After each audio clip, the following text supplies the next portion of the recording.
Muito bem, pessoal, está no ar ao vivo, 7 horas da manhã, horário de Brasília, o Desperta ICL, tudo bem com vocês? Estamos aqui ao vivo no nosso estúdio hoje, maravilhoso. Sextou, né? Sextou, 24 de novembro, como eu acabei de falar, o ano tá acabando, né, Pedro Falcão? Tá acabando o ano, né? Já, o ano tá sextando, na verdade, né? Muito bem-vindas, muito bem-vindos a todos que estão chegando por aí. Este programa, claro, está ao vivo em todas as redes sociais, as mais relevantes, né? Principalmente concentramos os nossos esforços lá no YouTube, então se você puder chegar no YouTube, assine o nosso canal, deixa o like neste vídeo já, clica no sininho para ser avisado ou avisada quando estivermos online e principalmente o que eu peço todas as manhãs aqui, quem puder, por gentileza, compartilhe este programa com as pessoas que você ama e também com o seu tio bolsominion, por que não? Você pode irritá-lo?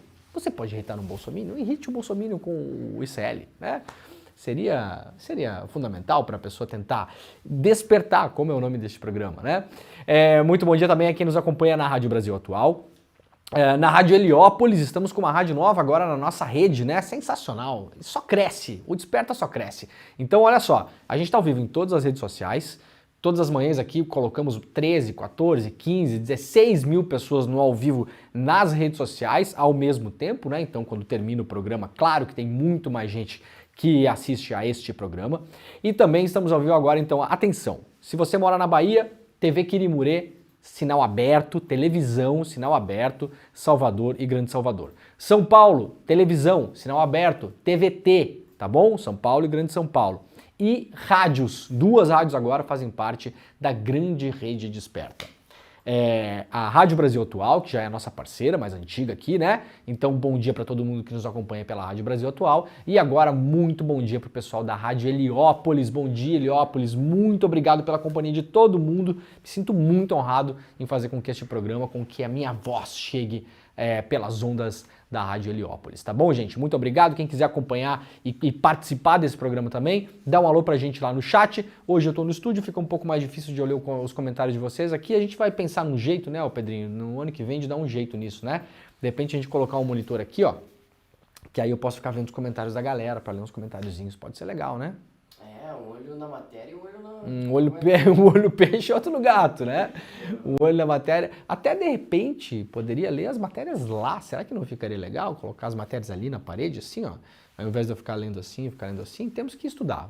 A gente vai fazer um estudo, tá? Mas eu acho que é bacana a gente colocar os comentários em algum lugar que eu possa acompanhar, porque muitas pessoas gostam, né? Quando eu tô em viagem, eu consigo ler os comentários e sempre temos gente de vários e vários lugares do mundo acompanhando este programa, né? Gente do Canadá, gente da Bélgica, gente no Japão, na Austrália, no México, na Argentina. Ixi, o pessoal vai que vai, porque este programa agora já é um programa da família brasileira, né, o Pedro Falcão? Uma das principais audiências do horário do YouTube no Brasil, se não a principal nesse horário, né?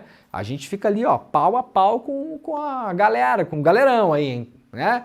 Um galerão que tem milhões, que investe milhões, né? CNN Brasil, Jovem Pan, não sei o quê. Nesse horário a gente tá ali, ó. Aqui, ó, né? Eu e o Pedrinho Falcão aqui trancado no estúdio, né? A CNN lá bombando e a gente aqui... Bombando mais ainda. Bombando mais ainda. Mais ainda. Ai, ai. Muito bem, galera. Vamos lá, então? Então, simbora. Vamos lá para a Folha de São Paulo de hoje. Sindicatos aprovam nova greve no metrô e na CPTM na próxima terça-feira. Atenção quem mora em São Paulo aí. Prenúncio de caos, né? Sindicatos dos servidores de órgãos geridos pelo governo Tarcísio de Freitas aprovaram uma greve unificada para a próxima terça-feira. A paralisação deve contar com trabalhadores do metrô, da CPTM, da Sabesp, professores da rede pública e também servidores da Fundação Casa. A paralisação não afeta as linhas privatizadas do metrô, 4 amarela e 5 lilás, e de trens metropolitanos, 8 diamante tá escrito aqui, né? E 9 esmeralda. Não tem jeito, cara, eu sempre pego essas coisas. Lembrando que na última greve do metrô, o diamante ali, ó, ali, ó, diamante. Lembrando que da última vez, tá bom, né? Privatizada, diamante, né? Lembrando que da outra vez que teve greve no metrô em São Paulo, o metrô voltou no dia seguinte e as linhas privatizadas deram problema e ficaram paradas, né? Então, não é que não vai dar problema na linha privatizada, é só que não vai ter greve, né? A gente não sabe o que vai acontecer. No último dia 13 de outubro, funcionários do metrô, CPTM e Sabesp fizeram greve contra os planos de privatização de Tarcísio. A greve durou 24 horas e foi classificada pelo governo como ilegal. A justiça tinha determinado que 80% do efetivo trabalhasse com 100% durante os horários de pico. Se o trabalhador tem direito à greve, eu acho muito curioso isso. Eu acho muito curioso. Eu entendo que há categorias fundamentais que não podem fazer greve. Entendo, perfeitamente. Perfeitamente. Por exemplo, se você é policial, você não pode fazer greve. Só que há um motivo para o policial não poder fazer greve. Por quê? Por que o policial não pode fazer greve? Para além dos motivos óbvios. Porque o policial ele está municiado com um revólver na cinta, que é nosso, da sociedade civil. A gente permite que ele use aquela arma temporariamente enquanto ele ocupa o posto de policial. Então, um monte de policiais fazendo greve não é greve, é motim, né? Um grupo armado fazendo greve não é greve, é motim. Agora, o cara que trabalha no metrô não pode fazer greve. Sabe por que não pode fazer greve? Na prática, o trabalhador do metrô não tem direito à greve. Por quê? Se nos horários normais 80% dos funcionários têm que trabalhar e nos horários de pico 100% tem que trabalhar, não tem greve. Né? Só pode fazer greve 20% das pessoas nos horários que não são horário de pico. Eu acho muito curioso isso. Em vários outros lugares do mundo, eu morei na Itália, por exemplo, já falei 1000 vezes aqui, né? Mas, por exemplo, ônibus e metrô em Roma tem greve toda semana. Toda semana.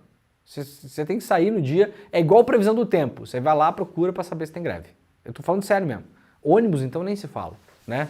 Toda hora tem greve. Os caras nunca resolvem o negócio lá, né? É uma zona, de fato. O sistema de ônibus em Roma é uma zona muito pior do que de várias cidades do Brasil. A gente tende a glamourizar tudo da Europa, né? Tem um monte de coisa que é muito pior lá do que aqui, né?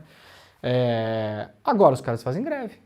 Fazem greve como? Fica 50% do busão rodando. Agora aqui no Brasil o cara não pode fazer, porque na prática, se 80% da galera tem que trabalhar no horário normal e 100% nos horários de pico, não tem greve, né? Isso aqui é legal, será? Não sei se isso aqui é legal. Mas quem vai fazer greve não vai ficar... se é permitido ou não, vai fazer a greve. Mas aí os caras são multados, entendeu? Aí o trabalhador tem o salário descontado e o sindicato é multado. É pressão, cara. A justiça vai lá em cima e fala, não, o sindicato aqui não pode fazer greve. Multa, quanto? 500 pau por dia. Tem que voltar. Trabalhador, salário descontado. Quem é que é o cara que trabalha no metrô que pode ter... Provavelmente ele não vai conseguir o que ele está tentando reivindicar. Não vai conseguir fazer pressão. Qual que é a única pressão que o cara que trabalha no busão tem, cara? Parar o busão. Tem alguma outra pressão que os caras podem fazer? Hoje, gente, o sistema todo, ele está cooptado pelo poder privado, todo. A Câmara, o Senado, as câmaras municipais, as secretarias, o não sei o quê. É o poder privado que faz pressão ali. Vocês não veem isso. Vocês acham que... Você já imaginou uma greve de CEO? Já imaginou? Vocês já pensaram por que CEO não faz greve? Já pensaram? Já pensou, Pedro Falcão, por que CEO não faz greve? Porque o CEO não precisa fazer greve. Por que presidente de empresa não faz greve? Mas eles já ganham muito bem, então eles já estão satisfeitos com o salário. Ninguém nunca está satisfeito com o próprio salário. Isso é mito, tá bom? Você pode ganhar R$1.000, você vai estar insatisfeito. Você pode ganhar R$1 milhão por mês, você vai estar insatisfeito. Porque o cara que ganha R$1 milhão por mês lá, que ele é o presidente da Fiat do Brasil, sei lá quanto é que ganha o presidente da Fiat do Brasil, do Bradesco, tá bom? Ele vai olhar para o lucro do Bradesco e vai falar, peraí, tudo bem, eu ganho 1 milhão por mês, mas o Bradesco lucrou 10 bilhões, então eu tô ganhando mal. A medida do nosso salário, ela é sempre comparada com o lugar onde a gente está, óbvio. Ninguém nunca está contente com o salário, gente, isso é um mito, isso não existe. Por que CEO não faz greve? Por quê? Porque não precisa. Porque a maneira como um presidente de multinacional, por exemplo, encontra para aumentar o próprio salário é organizando grupos de lobby e pressão dentro da política. E isso a gente não enxerga. A gente nunca vai ter uma passeata de dizer... Por que executivos de médio escalão, por exemplo, da Faria Lima não fazem greve?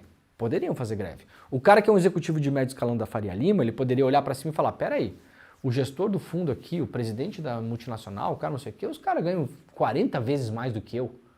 Mas você ganha 90 mil por mês. Bom, tudo bem, mas eu gerencio aqui 500 milhões de reais por mês. E como é que eu estou ganhando 90 mil? Não faz sentido. Ninguém nunca está satisfeito com o próprio salário. Por que nunca vai ter greve desses middlemen assim, da Faria Lima? Porque ali o esquema é outro. Agora, o que que faz o motora do busão? Gente, nem o governo está recebendo o sindicato, tá bom? Nem o governo Lula está falando com essa gente. Recebe aqui e ali um secretarinho, um coisa, não sei o quê, papapá. Vai ver lá no Ministério da Tebet, pegar a agenda, para ver quantas vezes ela recebeu lá o cara do aplicativo de gestão financeira da Faria Lima e quantas vezes recebeu o sindicato do busão de São Paulo, para ver. Nem o governo de esquerda progressista está falando com essa galera. O que que o cara vai fazer? Vai parar o busão. Aí se para o busão, o que que a justiça fala? Não pode, tem que trabalhar 80% ou 100%.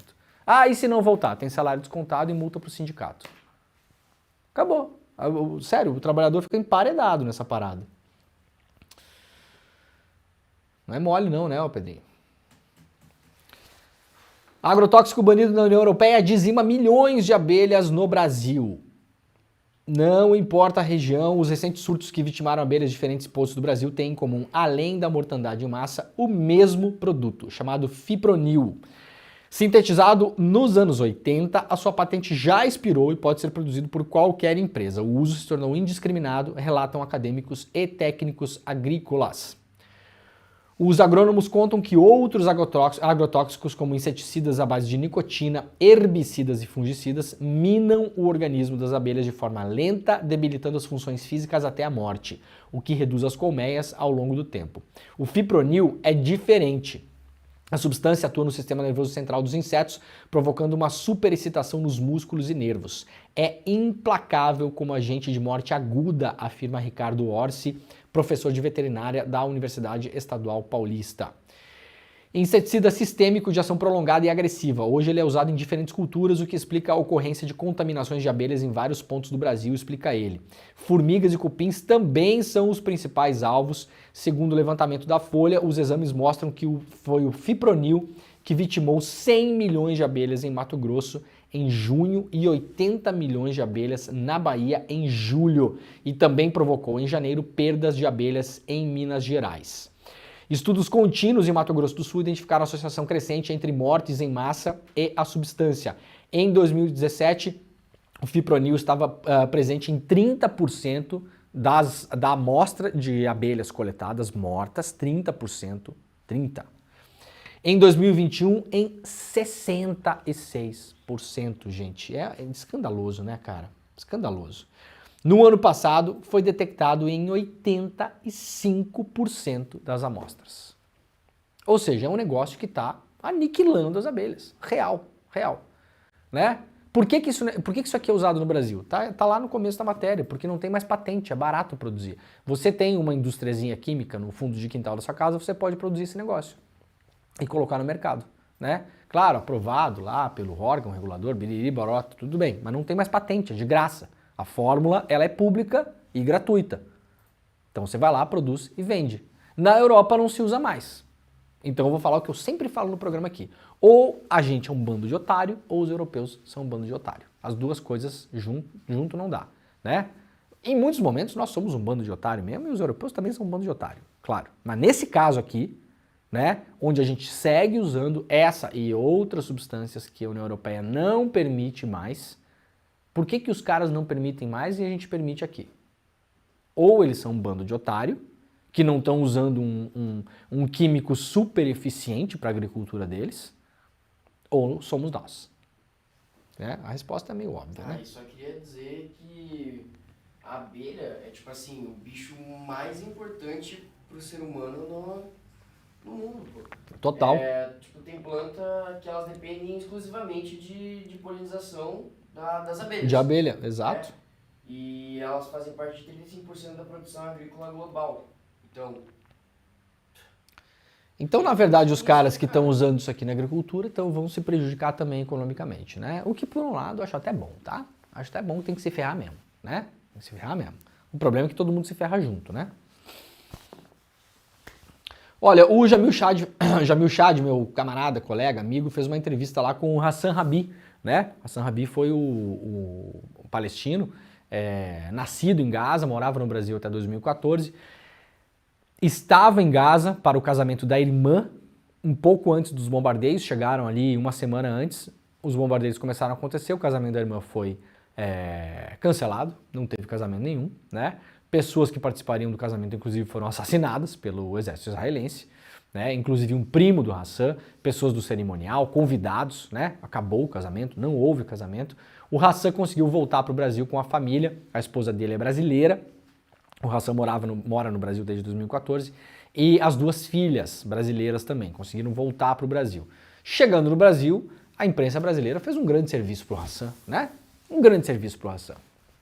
Começou basicamente a chamar o Hassan de terrorista. Basicamente isso, né? Resumindo. Por quê? Foram lá, resgataram 3 posts do Hassan de 2015, sei lá de quando que eram os posts, né? Dizendo que estava com vontade de se vingar de Israel, de fazer isso, de fazer aquilo, post de Facebook. Post que tinha, gente, sei lá, 3 likes, tá? 3 likes, tá bom? Aí foram lá, eu sou capaz de apostar, até eu gostaria de saber disso, né? Lá vai o Leandro falar da imprensa, né? Os colegas jornalistas, eles assim, me amam, né? Me amam, tá bom? Mas não estamos aqui para fazer amigo também, né? Que aliás nunca precisei, tá bom? Desse tipo de, né?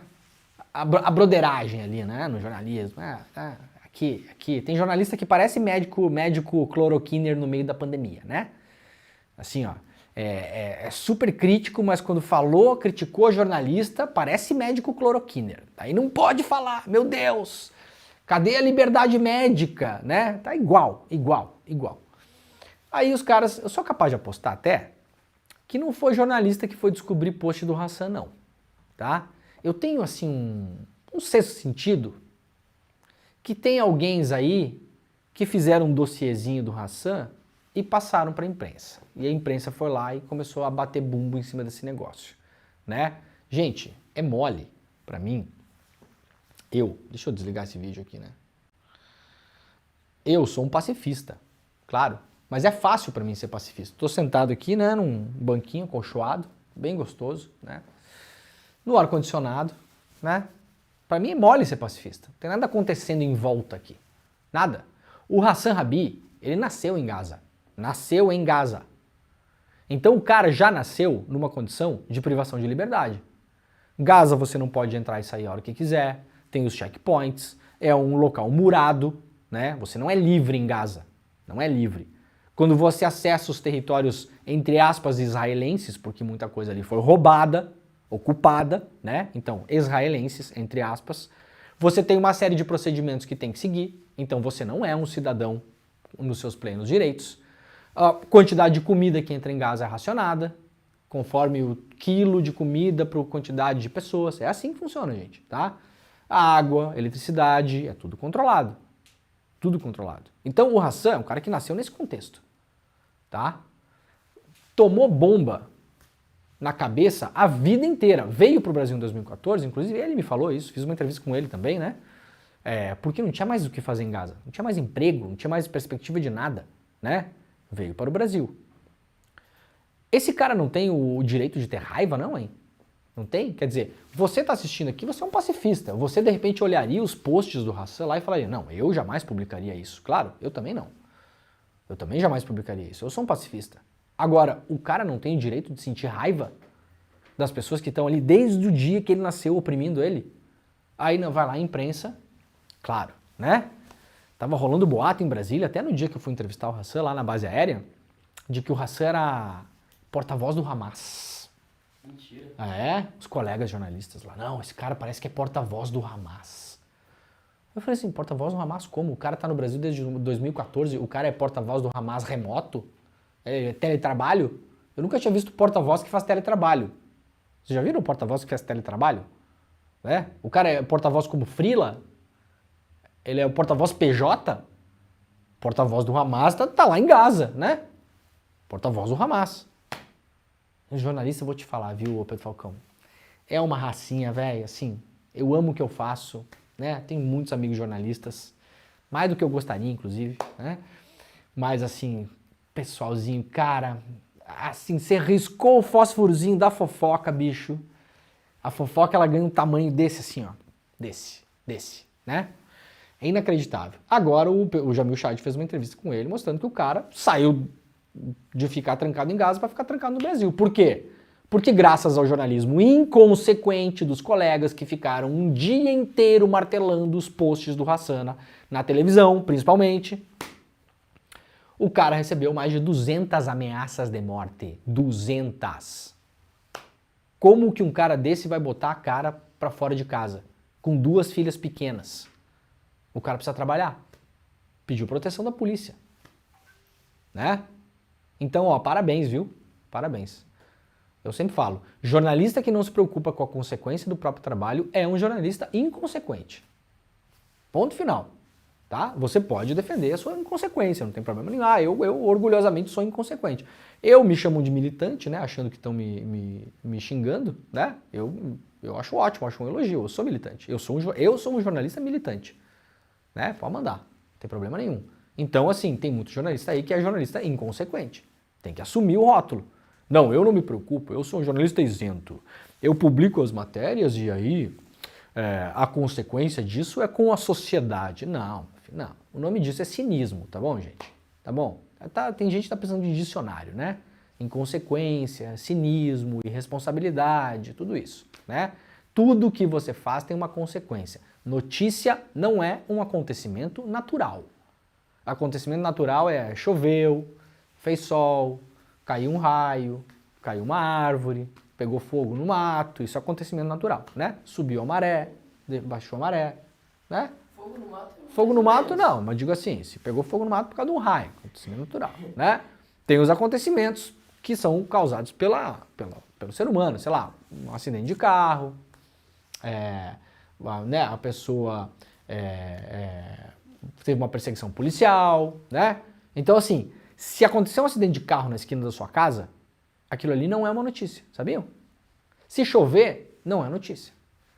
Se der uma inundação na sua cidade, não é notícia também. Como assim não é notícia? Não é notícia, isso é um acontecimento. Para aquilo ser notícia, algum jornalista tem que tomar a decisão consciente de transformar em notícia. Então a notícia ela parte de uma tomada de decisão. Então se você é jornalista e gastou um dia inteiro do seu trabalho e da sua preciosa vida para transformar em notícia 3 posts de um cara que passou a vida inteira sendo massacrado por uma potência militar, você é um jornalista inconsequente. Tá bom? Quem gostou, gostou. Quem não gostou, não gostou. Quem gostou, bate palma também. Muito bem, não pode fazer crítica de imprensa no Brasil, viu, Pedro Falcão? Não pode. Você fala assim, você pega assim, eu faço o programa aqui, eu falo bem de 10 matérias. 10. Se eu apontar o problema de uma, cai o mundo. É perseguição, é não sei o quê, né? O pessoal pega todas as bandeiras, né? Deturpa todas as bandeiras, deturpa as bandeiras. É misoginia, se é uma jornalista mulher é misoginia, se é um jornalista não sei o quê, né? Ó, a gente não é bobo não, viu? Vocês podem enganar uma meia dúzia de otário aí, agora, né? A galera do programa aqui, o pessoal já tá treinado comigo aqui, viu? Tá treinado, estamos indo aí ano que vem vamos completar 1 ano de programa. A galera tá treinada para não cair mais nessa, viu? Não vai colar não, tá? Se a matéria é ruim, ponto. Aí o pessoal fala, quando a gente faz matéria contra o Bolsonaro, vocês aplaudiam. Aí quando é matéria contra o Lula, vocês vaiam. Primeiro que isso é uma mentira. Teve um monte de matéria ruim na época do governo Bolsonaro. Um monte. E tem um monte de matéria boa agora, na era do Lula, né? Agora, quer ver como dá para inverter essa lógica? Olha como é fácil desmontar esse argumento. Do outro lado do balcão, o público falando para os jornalistas. Vocês são assim também, né? Quando a gente elogia as matérias de vocês, que vocês ganham prêmio, ganham mais seguidor, aumenta o salário, vocês gostam. Quando a gente critica, a gente é chamado de militante. É fácil inverter o argumento, né? Moleza, né? Veja que a mesma coisa que vem de um lado, vai para o outro. As pessoas têm o direito sim de falar que um trabalho jornalístico, quando é uma porcaria, é uma porcaria. Aprendam a conviver com isso. Tem gente que não sabe, né? Tem gente que não sabe, precisa aprender. Vamos lá então, olha só, uma excelente matéria do jornal O Globo, viu? Não precisa agradecer não, tá, gente? Parabéns, viu? A matéria tá ótima mesmo. Do Patrick Camporês, do Bernardo Lima e do Eduardo Gonçalves, lá da sucursal de Brasília. Desvios de armas e munições do Exército dão um salto em 2023 e Brasil bate recorde dos últimos 10 anos. A quantidade de artefatos com alto poder de destruição que desapareceu dos quartéis do Exército neste ano bateu um recorde preocupante. A Força registrou 48 ocorrências de desvios de armamentos ou munições até outubro, uma média de quase 5 por mês. O número já é maior que os últimos 10 anos e evidencia que o furto de 21 metralhadoras do arsenal de guerra do Exército em Barueri, na Grande São Paulo, em outubro, não foi um caso isolado. Os dados foram obtidos pelo Globo por meio da Lei de Acesso à Informação. O arsenal roubado ou furtado de quartéis em 2023 soma pelo menos 460 munições, 3 pistolas, 21 metralhadoras e 2 fuzis. Os registros estão espalhados por 7 das 12 regiões militares do país. A maior quantidade foi levada em São Paulo. Os dados também mostram que mais de 26 mil munições foram furtadas de instalações militares nos últimos 10 anos, sendo o material bélico mais extraviado da força. Entre as armas, a maioria são as de grosso calibre, como fuzis, metralhadoras e espingardas, que têm uso restrito. Aqui a Folha fez uns mapas e uns gráficos importantes para mostrar, né? Isso aqui é o total de ocorrências, então olha só como é impressionante mesmo, né, gente? A Folha não, perdão, a reportagem do Globo. 2023, aqui ó, 48, claro que esse número aqui está inflado pela ocorrência das 21 metralhadoras, né? Mas isso aqui também são ocorrências, tá, gente? Então olha só, olha que absurdo aqui, ó. Se somar os últimos 10 anos, não dá o que deu esse ano. E esse ano não acabou ainda, né? Esse ano não acabou. Isso aqui é uma anomalia, né? Se a gente pegar em estatística, é uma anomalia, né? Mostra um descontrole absurdo, né? E aí tem as regiões onde aconteceu mais desvios, né? Desvios. É um bom eufemismo também, né? E São Paulo lidera, então, essa estatística. Não ajuda o fato das munições no Brasil serem muito porcamente numeradas, né? A gente tem uma numeração de munição no Brasil que é muito ruim, né? Tem lotes, né? A munição ela tem um lote atrás, assim, na bundinha dela, né? Tá escrito ali um númerozinho, aquele ali é o número do lote. Só que os lotes no Brasil, eles são de milhões de unidades. Ou seja, não presta para nada, né? Lembram do lote de munição que vitimou o Anderson e a Marielle? Aquilo lá era munição desviada da Polícia Federal, por exemplo, que era a mesma munição que tinha sido vendida para o Exército e para outras forças estaduais, de polícias estaduais. Então como é que você vai... Imagina o seguinte, você tem um lote de 100 munições, aquele lote tem um número X. Quando aquele lote é vendido, por exemplo, para as Forças Armadas, ele foi parar lá no regimento de não sei o que do Goiás.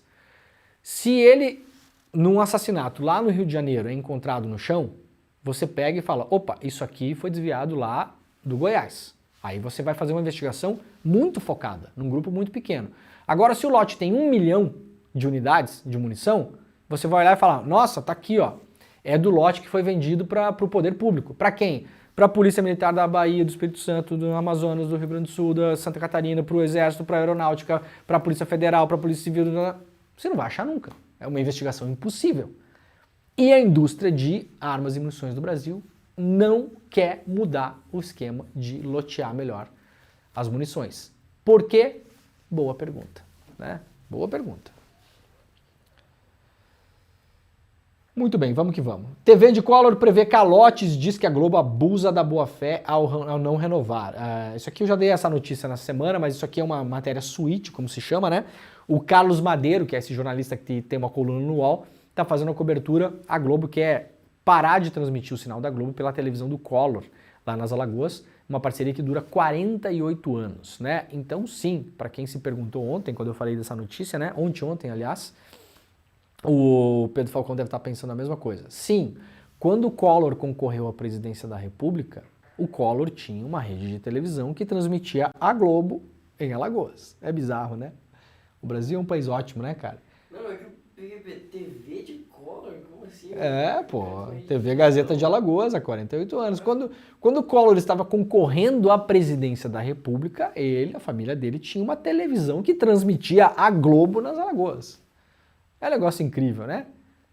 Eu gosto de inverter essas coisas. Imagina se fosse o Lula, né? Lula tem uma TV em São Paulo que transmite a Globo e concorre à presidência. Imagina o escândalo que não seria, né? É bom fazer essa inversão porque a gente sabe o tamanho do escândalo que seria, né? E agora estão numa briga, né? A TV Gazeta pediu concordata, né? A antiga concordata, né? Recuperação judicial. O contrato vence em dezembro desse ano e a Globo já disse que não vai renovar o contrato. Esse é o meme do patinho comendo sanduíche, né? Ei, Pedro Falcão. Briguem. Briguem.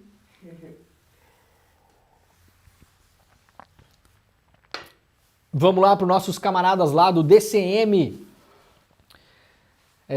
A AGU cobra 15 milhões de bolsonaristas condenados por bomba em aeroporto no Distrito Federal.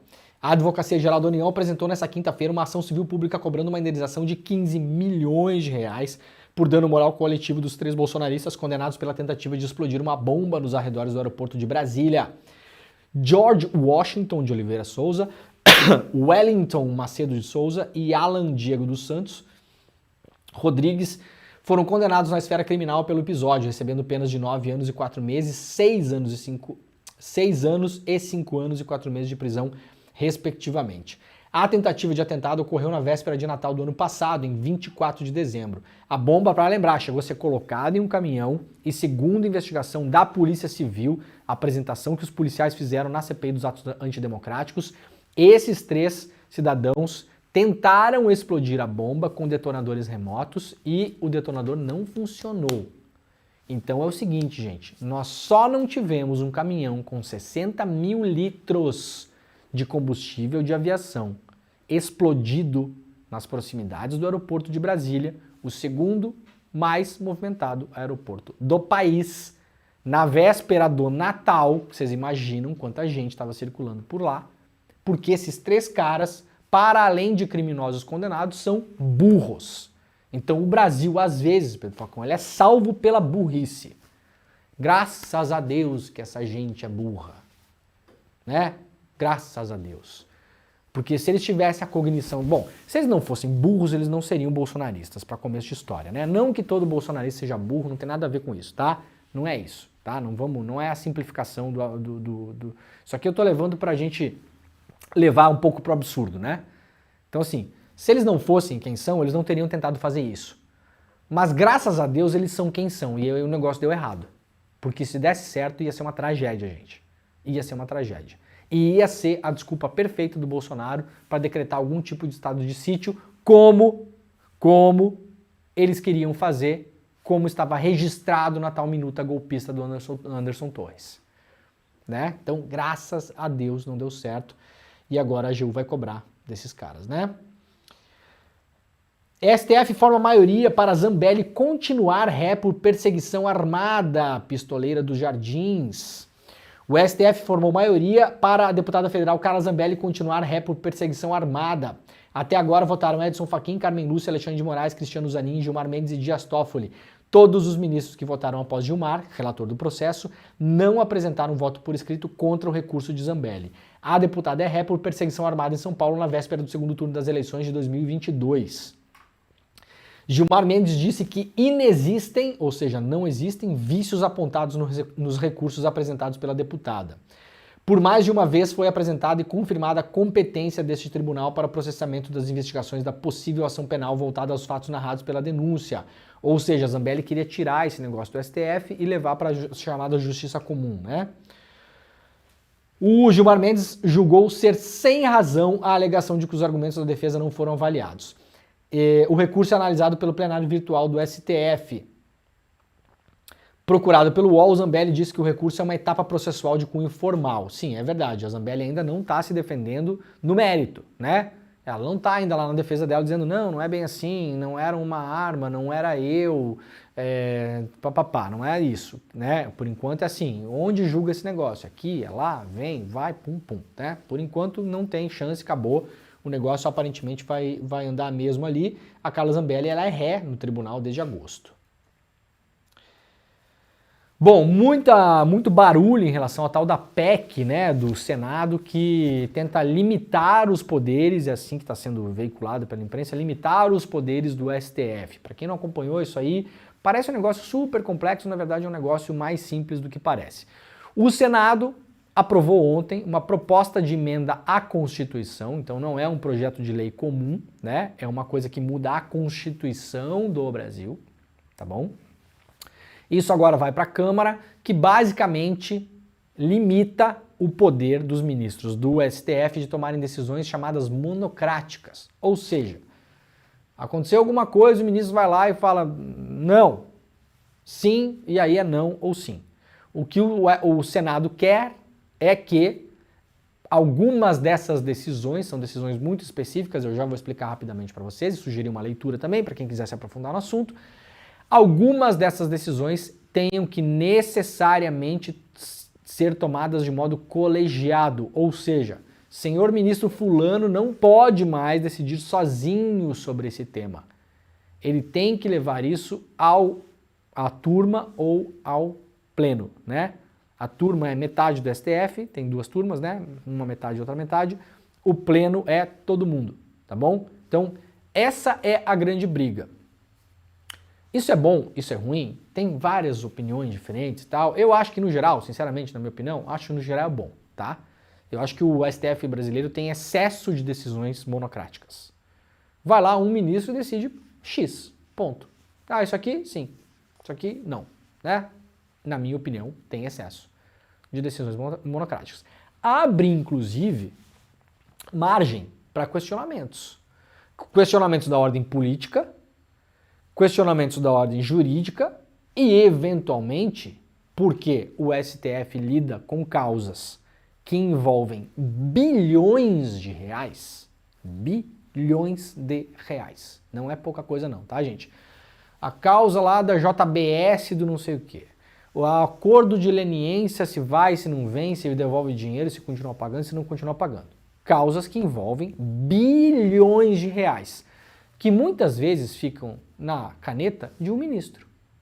Então isso abre margem para que as pessoas desconfiem que há, inclusive, corrupção nessas decisões, né? E eu não estou falando que há, porque aqui ninguém aqui é bolsonarista, ninguém aqui é maluco, né? E fica acusando o pessoal A, B ou X de ser corrupto ou não sei o quê, né? Não é isso. Estou dizendo o seguinte, abre margem para que a sociedade possa imaginar, né?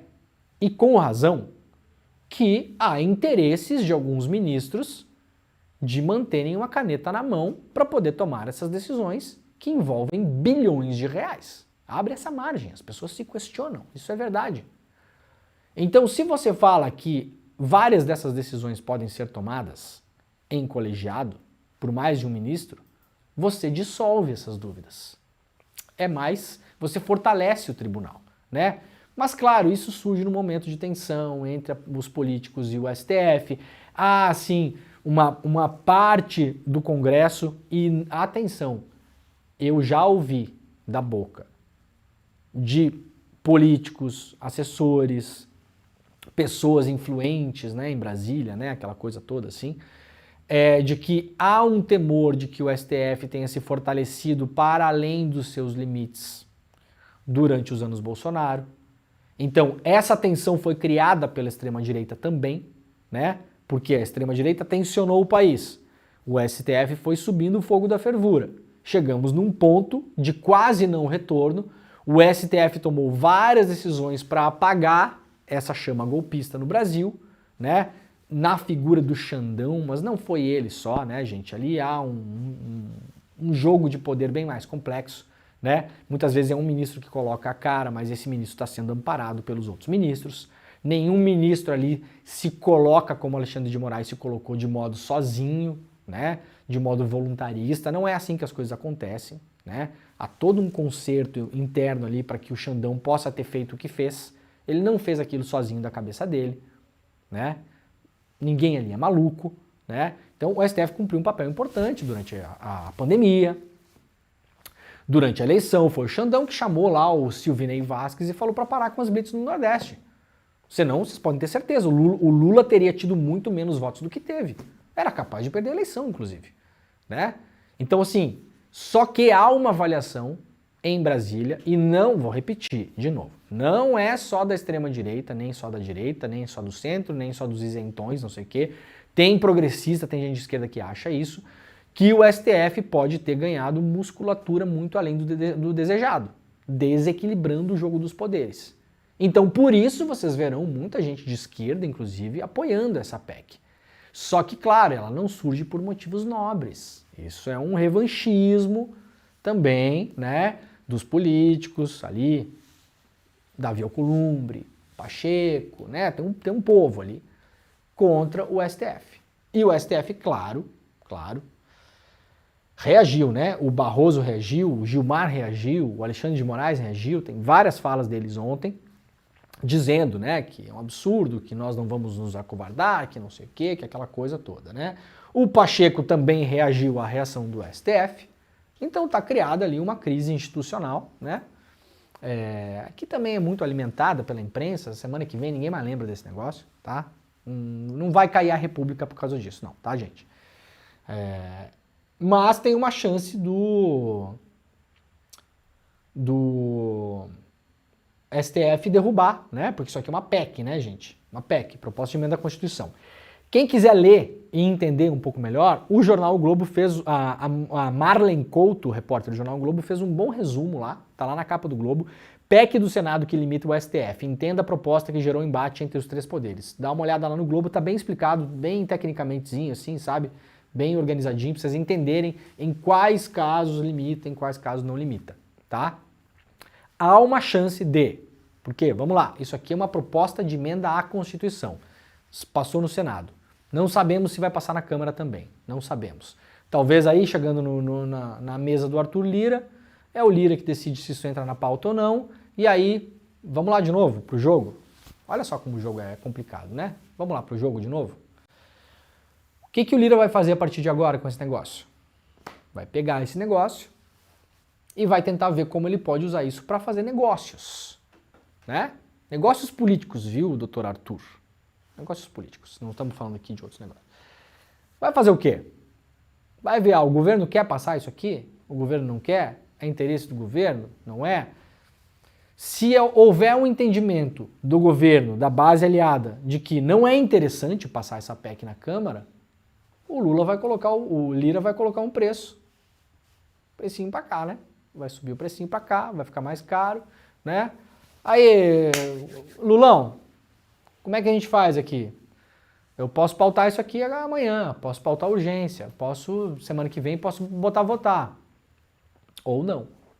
Ou posso dar uma segurada. Ou posso botar a votar e vai passar. Ou posso botar a votar e não vai passar. E aí vai. Então as coisas extrapolam, né? O que é feito lá no Senado vai extrapolar para a Câmara agora e com certeza vai atingir o Executivo, a depender do tipo de negociação que vai ter que ser feita para esse negócio passar, não passar, ser pautado, não ser pautado, entrar em regime de urgência, não entrar em urgência, aquela coisa toda. De todo modo, se passar, o STF pode derrubar.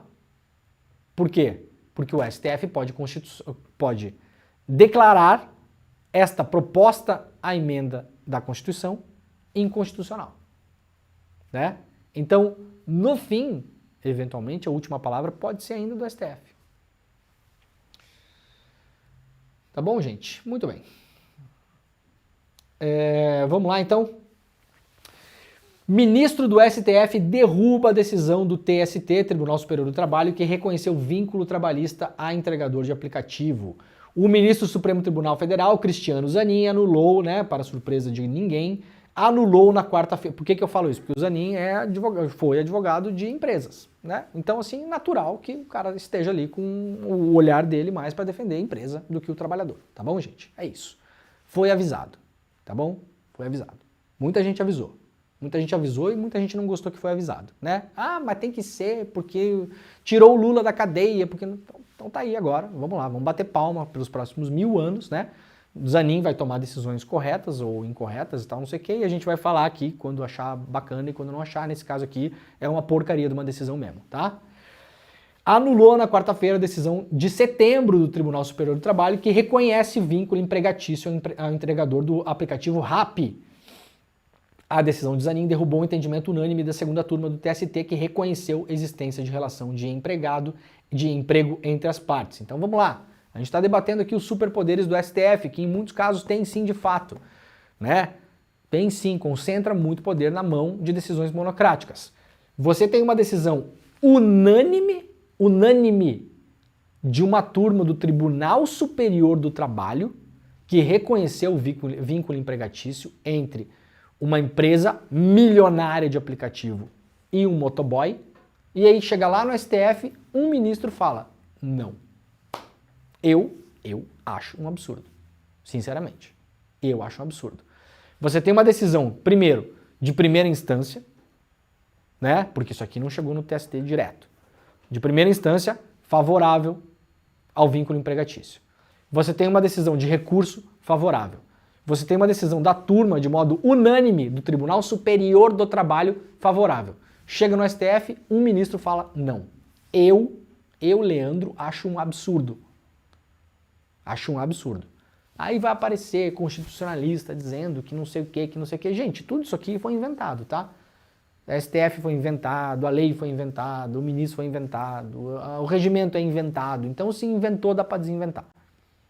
Me parece um negócio disfuncional ficar na mão de uma pessoa só. Zanin, que atendeu o recurso das plataformas de entrega, afirmou que a decisão do TST foi contra precedentes do Supremo Tribunal Federal que consagram a liberdade econômica e de organização das atividades produtivas. Por que é contra os precedentes do STF? Por quê? Ora, aqui ó, lá do DCM, STF anulou 63% dos vínculos de emprego definidos pelo TST em 2023. Ou seja, chega lá no Tribunal Superior do Trabalho, o Tribunal Superior do Trabalho fala o seguinte, sim, a relação que você tem com essa empresa tem vínculo empregatício. Ah, mas é um terceirizado. Ah, mas é um PJ. Tem hierarquia. Cumpre jornada de trabalho, né? Tem uma série de preceitos ali. Cumpre ordem, né? Então, o Tribunal do Trabalho ele vai lá, analisa uma série de coisas e fala, não, peraí, isso aqui é vínculo empregatício. Você, empresa de aplicativo, está mascarando esse negócio, porque isso aqui é um vínculo empregatício. O TST vai lá e decide, vínculo empregatício. Quando sobe para o STF, 6 em cada 10 são anuladas. A imensa maioria por um ministro. Um ministro vai lá e anula. Né? Claro, doutor Zanin, que o que o TST decidiu, ele vai contra a jurisprudência do STF. É porque a jurisprudência do STF, ela privilegia empresa milionária, sempre. Isso aqui não é o único caso, viu? Tem várias estatísticas mostrando que o Supremo, ele privilegia as megacorporações, em detrimento do trabalhador. Tem várias estatísticas em relação a isso. Essa aqui é uma delas apenas. Né? Isso é sistema, pô. Isso é o sistema. Isso aqui é um sistema, claro. Claro que é um sistema.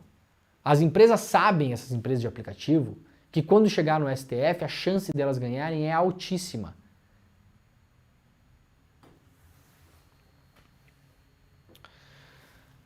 Vamos lá, Lula veta a desoneração da Folha, Congresso e empresários reagem. O presidente Luiz Inácio Lula da Silva vetou na íntegra a prorrogação da desoneração da folha de pagamento para 17 setores da economia. A decisão representa uma vitória do ministro Fernando Haddad. A medida antecipada pela coluna Painel levou a reações entre congressistas. Em resposta, deputados e senadores tendem a derrubar o veto de Lula. Empresários dizem temer pelo aumento do desemprego, balela. Economistas elogiam a decisão do presidente em razão do impacto do benefício fiscal para as contas públicas. Ou seja, tem 17 setores da economia que estavam pagando menos imposto sobre a folha. Isso foi prorrogado em votação no Senado e na Câmara. O Lula vetou. Tá? É possível que isso volte para o Congresso e derrube-se o veto do presidente e esses setores continuem, então, pagando menos imposto sobre a folha. Qual que é a grande briga nesse negócio? O Estado está precisando arrecadar mais, porque o déficit, né? A nossa dívida pública está aumentando. Então, quando o Lula veta isso, ele está dizendo o seguinte, não, esses 17 setores da economia têm que voltar a pagar o imposto que eles pagavam no passado, para que entre mais dinheiro no caixa, né? Essa é a grande briga do Haddad, por exemplo, agora. O Haddad está tentando arrecadar, né? O ministro Fernando Haddad, se ele estiver caminhando na calçada e tiver uma moeda de R$1 grudada num chiclete, Pedro Falcão, ele compra um pé de cabra para tirar aquela moeda do chão. Porque o Haddad está procurando dinheiro em tudo que é lugar para tentar ajeitar as contas públicas, né? Chegar no final do ano com um déficit menor, zero não vai rolar, mas com déficit menor do que o indesejável, né? Então há essa luta aí, né? Deixa eu ver se a Folha traz aqui quais são os setores. Não. A gente está falando de um total de 140 bilhões, né, que deixam de entrar ou que entram nos cofres do Estado, mas não diz aqui quais são os setores, né, a Folha? Não diz. Parará. Olha, eu cada vez mais tenho preguiça de matérias tão longas assim, sabe? Que, não por mim, eu leio, né, mas as pessoas... Gente, é duro, né? Ninguém vai ler isso aqui. Real oficial, né? Vamos lá.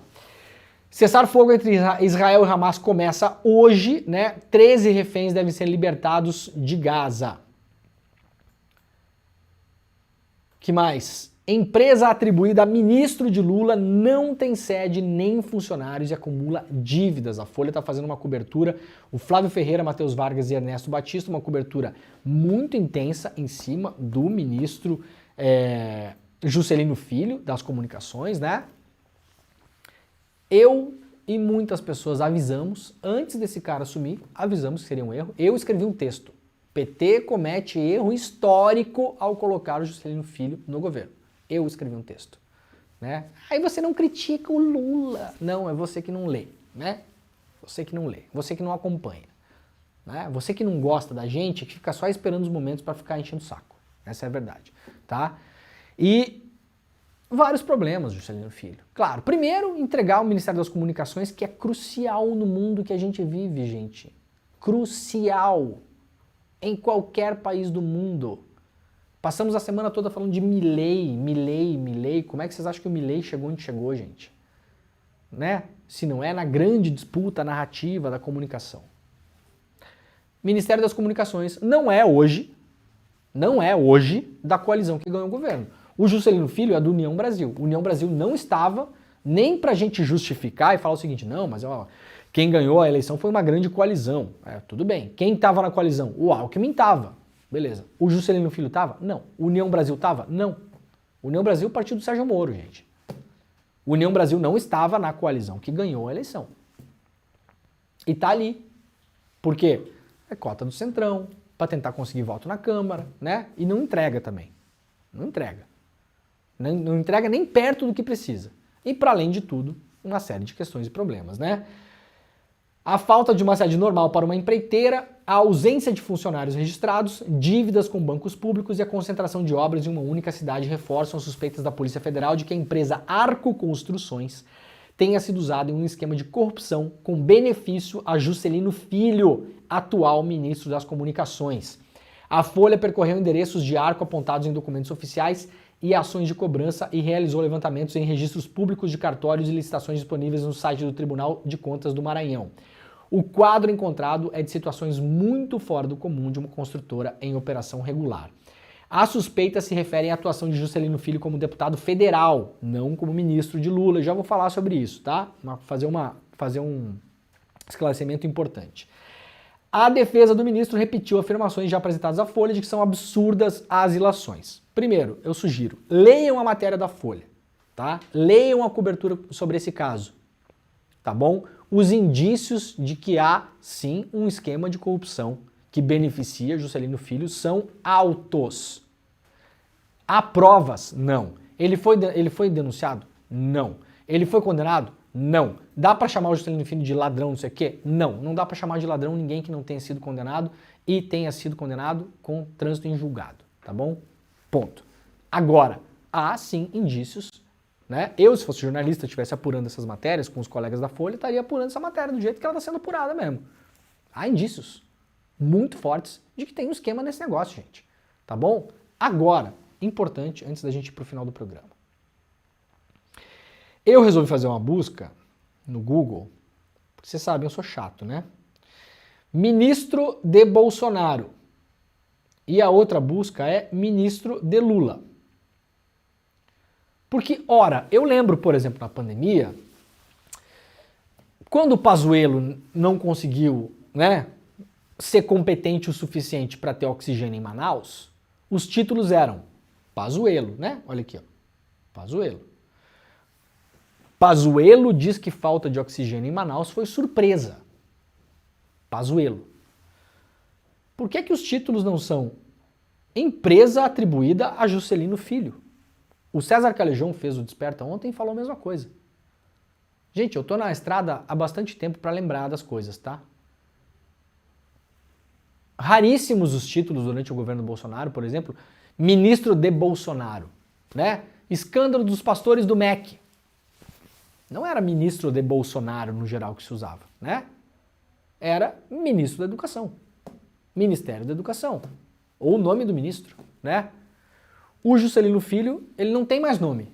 O Juscelino Filho, ele vai pedir para o cartório da cidade dele lá para mudar de nome, né? O nome social do Juscelino Filho, a partir de amanhã, vai ser ministro de Lula, né?